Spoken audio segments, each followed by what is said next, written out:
Good morning. News 18 বাংলায় আপনাদের সকলকে স্বাগত। প্রিয়াঙ্কা রয়েছি আপনাদের সঙ্গে।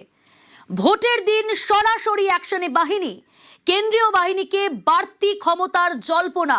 শান্তিপূর্ণ ভোটে কেন্দ্রীয় বাহিনীর উদ্দেশ্য, রাজ্যের সিওর মন্তব্যে বাহিনীর গতিবিধি নিয়ে জল্পনা। ভোটের দিন সরাসরি অ্যাকশনে কেন্দ্রীয় বাহিনী। সোমরাজ রয়েছে আমার সঙ্গে সরাসরি। সোমরাজ, ভোটের দিন সরাসরি অ্যাকশনে থাকবে কেন্দ্রীয় বাহিনী এবং মুখ্য নির্বাচনী আধিকারিক নিউজ 18 বাংলাকে জানিয়েছেন সুষ্ঠু নির্বাচন করে একমাত্র লক্ষ্য, এবং তার মন্তব্য বাহিনীর গতিবিধি নিয়ে। সব মিলিয়ে কেন্দ্রীয় বাহিনীকে সেই কারণে কি বাহিনীকে বাড়তি ক্ষমতা?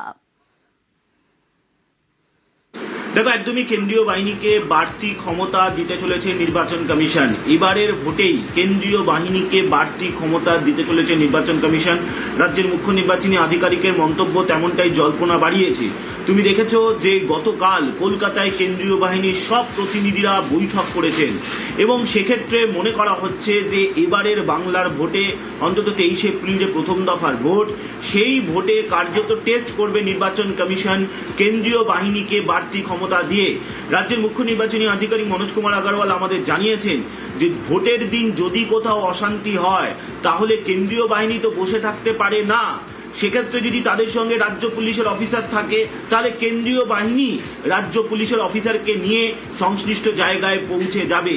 অর্থাৎ এক্ষেত্রে রাজ্যের মুখ্য নির্বাচনী আধিকারিকের বক্তব্য ইঙ্গিত করছে যে এবারের ভোটে কেন্দ্রীয় বাহিনীকে বাড়তি ক্ষমতা দেওয়া হচ্ছে।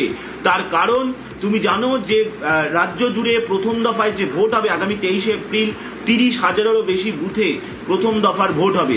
সেই ভোটে প্রত্যেকটি বুথেই কেন্দ্রীয় বাহিনী থাকবেন এবং একাধিক পরিকল্পনা নিয়েছে নির্বাচন কমিশন।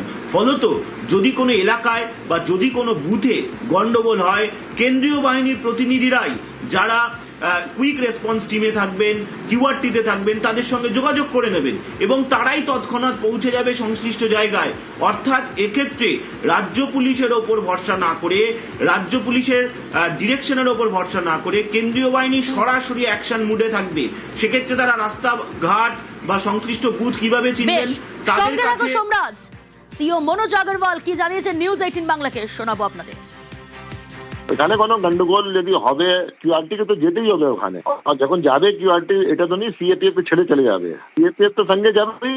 সাপোজ থানা বসে আছে, থানাতে সিএপিএফ বসে আছে, আর আমি কোনো কমপ্লেন করছি, সি অফিস থেকে কমপ্লেন যাচ্ছে, ডি অফিস থেকে কমপ্লেন যাচ্ছে, আরও থেকে যাচ্ছে কি এখানে বুথ ক্যাপচারিং হচ্ছে, থানা থেকে টিম পাঠাবে তো সিএপিএফ যাবেই। আর আইনগত ব্যবস্থা হবে, এটা আমাদেরকে নিশ্চিত করতে হবে। নিশ্চয়ই ওরা ওখানে যাবে, क्योंकि even an ordinary citizen of the country is supposed to help. और যেটা ওনার যে ফাংশনাল ডিউটি আছে ওদের মধ্যে যেটা আছে যে রুলস এন্ড রেগুলেশন আছে যে লোকাল অফিসারকে নিয়ে যাবো, তো সঙ্গে নিয়ে যেতে পারবেন লোকাল অফিসারকে। এখন যেটা যে উদ্দেশ্য কি আছে, স্টেট পুলিশ আর সিএপিএফ তো একই উদ্দেশ্য আছে, পাবলিককে রিলিফ করার জন্য।